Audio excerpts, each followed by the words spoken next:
and some protections to get those guys, and Zach and Chase both do a really good job of making sure they can lend the presence where we need it. But he's got great awareness on just how the protection works and how quickly he can get out. You know, you look at, he had 2 huge checkdowns for us yesterday in the pass game. One of them was, you know, we completed it to him short of the sticks because that's really where the ball's got to go, and he fought for extra yardage, got us a big first down, and then the one that spit out led to the scoring drive. So overall, he's got tremendous awareness in the pass game and the protection part of things, and that's what we thought when we signed him, and so he's been a big piece of that. I know you were asked this yesterday, but after watching the film, what did you think of Cody Ford's performance? Yeah, I thought he did what we needed him to do. It's one of the toughest matchups you can have in all of football, and he gave us what we needed to win. And so, again, really pleased with – he's got a composure about himself. He's a veteran. He's played a lot of games in this league, and so it's not too big for him. He goes in there and does his job, and it's good to know that we can count on him. Would you say Orlando's questionable? I mean, day-to-day or week-to-week? What do you think? I'd say day-to-day. I'd just say we'll see where it gets through every single day this week, and go from there. How well has he played this year? The numbers suggest he's been really good, among the best tackles in the league. How do you feel like he's been this year? Yeah, I would agree with that. I think he's done a really good job. I think our line's done a really good job. You know, I walked out yesterday, and you have the sequencing, the second to last drive before the half. We had 2 sacks, and, you know, you're on the sidelines, you're calling plays, and you can't exactly see what happens. And then you watch the tape, and overall, you know, we had that 2-play stretch. But I thought those guys did a really good job. Some of the times the coverages was pretty tight, and so there was nowhere for Joe to go with the ball on 2 of those sacks. And so we held it, trying to create something, and then eventually a guy got free. But I was really pleased altogether with the protection that they're giving Joe, and faced some really good defensive lines and pressure looks. And those guys do a great job communicating. And just going back to Orlando, we've been really pleased with what we've gotten from him this year. If Orlando did have to miss time, would there be any discussion about putting Amarius at left, or do you not want to mess with that on a short? No, I think Amarius is doing a really good job at right tackle. He's comfortable there. Of course, we always talk through what are the best options for offensive line. Anytime we have something, we got to adjust. But I'm pleased with how he's doing over there. How do you view the depth at tackle right now? You know, do you have to consider somebody movement around the guys you have in the background, or? You always talk through everything, you know, and it's the truth of it is, you know, those would be 2 guys we've lost with Trent and Orlando if Orlando's not able to play. But again, that's why you got Cody Ford. That's why you got some veterans in there that can fill in at different spots and not be overwhelmed by it, and you've got confidence in them, and that's what Cody's given us. Because of what happened to Joe last year and him admitting that maybe he rushed back a little bit too quickly with the calf strain, does that factor in your decision at all about how you're going to manage this with Orlando? No, I think it's no. When you got Cody, I think at the time, at least publicly, it was portrayed that he would compete for right tackle. How has his versatility kind of impressed you and made him more valuable? I mean, his versatility goes back to the draft. You know, when he was coming out of OU, the way we looked at him, it was kind of guard tackle conversation. To see his career transpire in Buffalo and Arizona, he's done both of that. He's come here and done it all, and just whatever position you put him at, he just approaches it the right way and gives you belief that he can do the job. And so, again, that's a good quality to have in a backup lineman. You got to be versatile, and he's done that for us. You said yesterday was some one-on-one stuff in the run game. The film show what you were thinking yesterday about maybe why some runs. There's a couple times we're just one block away, and it's a different guy, different point of attack, backside, front side, and it's challenging when they've got that kind of speed that they have. That's where it presents some issues, and so you always say, you know, you can be a little bit better, but at the same time, you got to give them credit for their speed, and they can make it difficult on you. And so again, you just got to keep sticking with certain things, and eventually you get a drive that breaks through, and you get some points on the board. And I think those are the opportunities we took advantage of in the third quarter yesterday. What did film show you yesterday about stopping the run? Obviously, Nick Chubb has had his days against you guys. He had 22 yards on 11 carries. What did you see positive there? It's huge. I mean, anytime you can do your best to make a team one-dimensional. You know, you play some teams that you feel like their identity is set around the run game, and so you do everything you can to try to take that away. And so again, I was proud of the effort. The quarterback got out on one, you know, zone read that he kept for a big play. But aside from that, when you talk specifically about the running backs, I thought our guys did a really good job honing in getting the ball carriers on the ground. Not many missed tackles, one of the fewest we've had all season. And so that was critical, not getting those explosives out in the run game and putting them in some tough situations in second and third down. Is the defensive line as a whole just starting to gel right now? I think you're just finally seeing us healthy and everybody back to full speed. And so it's good because now you got some depth you can roll through there and have some confidence with. And so I thought that all 8 of those guys played a good number of snaps yesterday and were able to help us do the things we need to do to put pressure on them. What's the thing you've liked the most out of the defense these last 2 weeks? Not giving up points. It's as simple as that.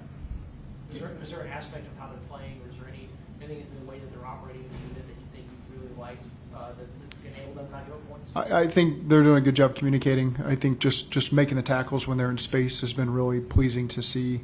I think there's a lot of good things that stand out. I think the coverage has been good. The one-on-one coverage, guys are competing.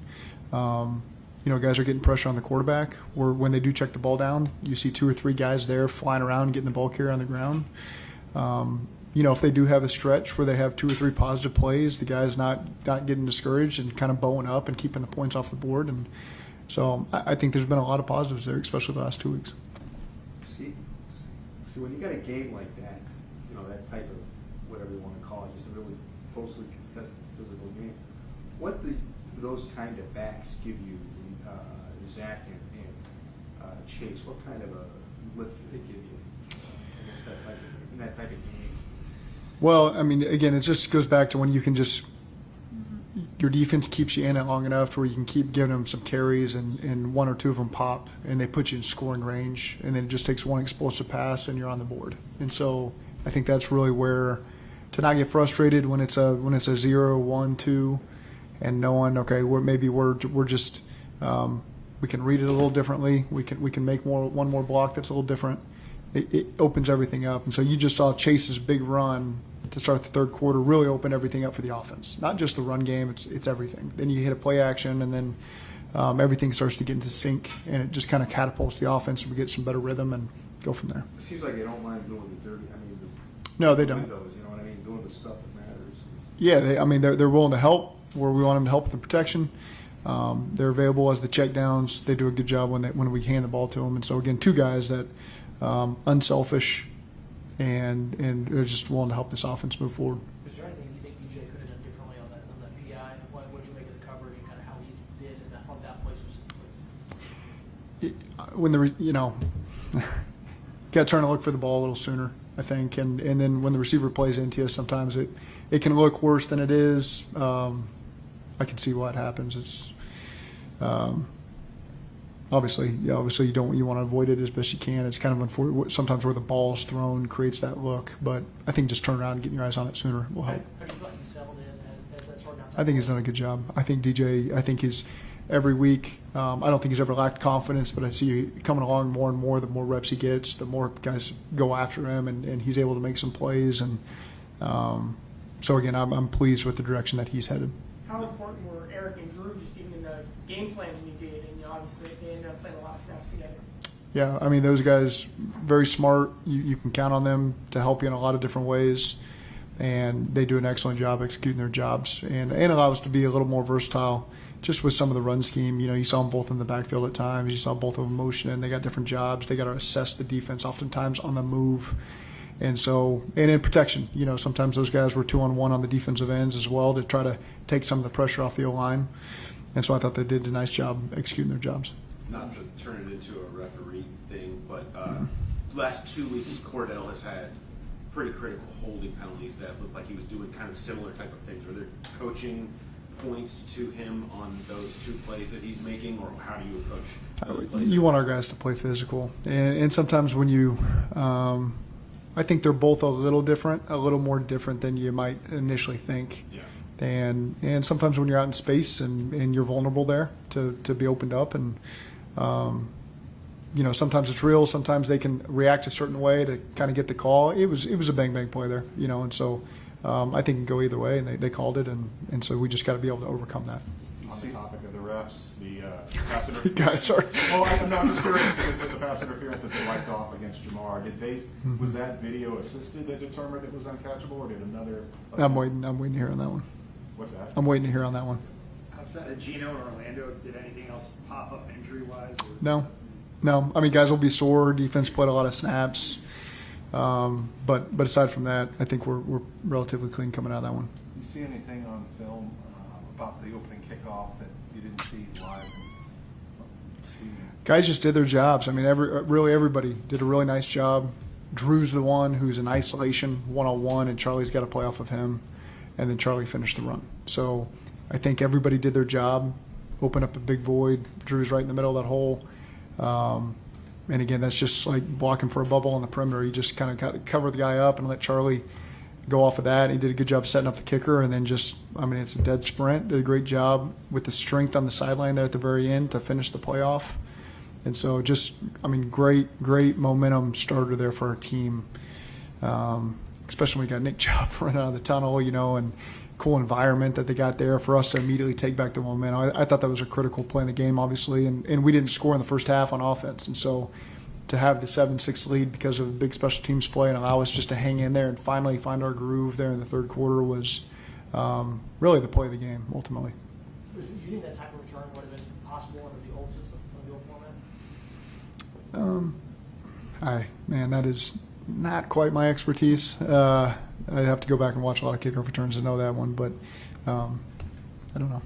Was that a return that you saw in film as though that they were pretty close to breaking it and then to break it yesterday? Was that something you had seen the last few weeks? I think that's an excellent job by Darren, just with the scheme of putting guys in a position, even a little different positions than we've been in previously on all of our returns. And so he did a really good job trying to put us in the best position to win there. And the guys believing in the look and executing it. And so I thought that was a really good job there by Darren and the whole unit, kind of taking that look and running with it and starting the game the right way. The passing game has been very T and Jamar centric the last couple of weeks, which obviously that's okay, right? You got a problem with that? No, but you guys were really liking how everybody was kind of contributing for that. Is that like you guys have kind of, is that in the way teams have been playing you? You wish you were going back to getting more people involved in the passing game, or how do you feel about that? Yeah, I mean, really, the truth is it's always we're going to get the ball to whoever's open as best you can. Sometimes when you're in a game like that, you get a little more man coverage. You're trying to find more ways to get T and Jamar. They're your best players, so you're trying to find ways to get them some one-on-ones and get them the ball to get us a spark. And so again, there's plenty of plays in our playbook, and as you all know, there's always opportunities for another guy to have 5 to 10 catches in the game. That's just the way it can go. And just the last 2 weeks, the way it's shaken out, it hasn't been that way. And we'll just continue to scheme it up every week to where whoever's open is going to get the ball and just going to do a good job finding them. But there's going to be some times we're going to find ways to get Jamar and T the ball and make sure that they get it, and make sure if we're stalling a little bit, who's going to give us a spark? Generally, those two guys are going to get it. I mean, we threw Jamar a bubble that he got 8 yards on when pretty much everybody else in the league is going to get 0 yards. And so, again, he made the first guy miss and then carried another 6 guys, another 7 yards. And sometimes that is a spark. The whole sideline feels that. The whole offense feels that. And so, again, shame on us if we're not finding more ways to get them touches. How would you describe T's mental, the way he's approached these mentally, starting from training camp to now? It's not training camp for me. It's just conversations all spring. It's just this guy's always been about the right stuff. Always know we can count on T. He's shown that every single day he's been in this building. He has been the same guy, same attitude, just a winner, and trying to do everything he can to move this offense forward. And when he gets his opportunities, he makes the most of it. For a guy in his position specifically, how difficult is that to be that kind of guy? I can only speak to him, and he shows no signs of a guy being in that position. He's out here loving football and doing a great job elevating his teammates. And when his number is called, he steps up and does a great job communicating.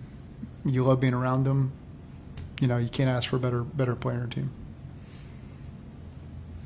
Thank you. Thanks.